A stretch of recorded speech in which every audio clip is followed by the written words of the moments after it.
Photo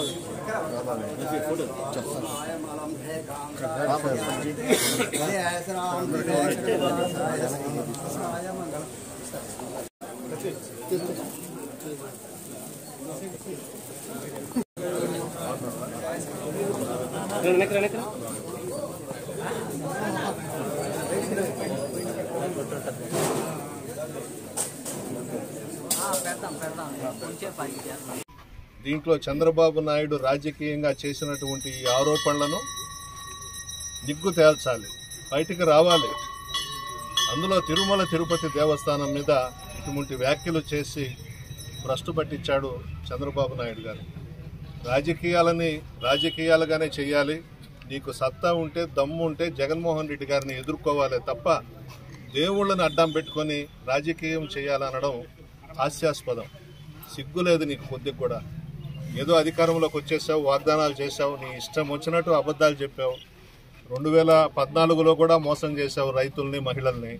మరలా ఇప్పుడు కూడా నిన్ను నమ్మారు రాష్ట్ర ప్రజలు ఓట్లేశారో లేకపోతే ఈవీఎంలు నిన్ను సీఎం చేశారో అర్థం కాని పరిస్థితి. ఇప్పుడు ఎక్కడ పట్టినా రాష్ట్రంలో, దేశంలో చర్చ ఏంటంటే ఈవీఎంలతో చంద్రబాబు నాయకుడికి తెలియాలి నువ్వేం చేశావో, ఏ విధంగా ముఖ్యమంత్రి అయినావో అనేది ప్రజలు కూడా చర్చించుకుంటున్నారు. మేము జగన్ కేసాము, మా ఓట్లు ఏమైపోయినాయని అడుగుతున్నారు ప్రజలు కూడా ఇప్పుడు అందరూ బయటకు వచ్చి.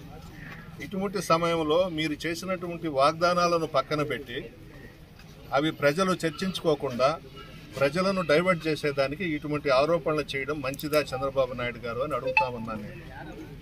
పవన్ కళ్యాణ్ గారు దీనికి ముందుకు రావాలి, ఢిల్లీకి వెళ్ళాలి, ప్రైమ్ మినిస్టర్ గారి దగ్గర కూర్చొని వెంటనే ఎంక్వైరీకి ఆదేశాలు ఇప్పిస్తే పవన్ కళ్యాణ్ గారికి కూడా మంచి పేరు వస్తుంది. ఆయన చిత్తశుద్ధి ఏందో, ఆయన నిజాయితీ ఏందో కూడా ప్రజలు గమనిస్తారు. అంతే తప్ప చంద్రబాబు మాట్లాడడం, ఈయన డ్రామాలు, వేషాలు వేయడం, ప్రజలేమో అమాయకులు కాదు కదా. ఇప్పటికైనా తిరుమల తిరుపతి దేవస్థానం పవిత్రతను కాపాడాల్సిన బాధ్యత అందరి మీద ఉంది. ప్రధానమంత్రి గారు జోక్యం చేసుకోవాలి, రాజకీయాలు పక్కన పెట్టండి. ఎవ్వరూ చెయ్యని ఆరోపణ చంద్రబాబు నాయుడు గారు చేయడం జరిగింది. ఇది మంచిది కాదు.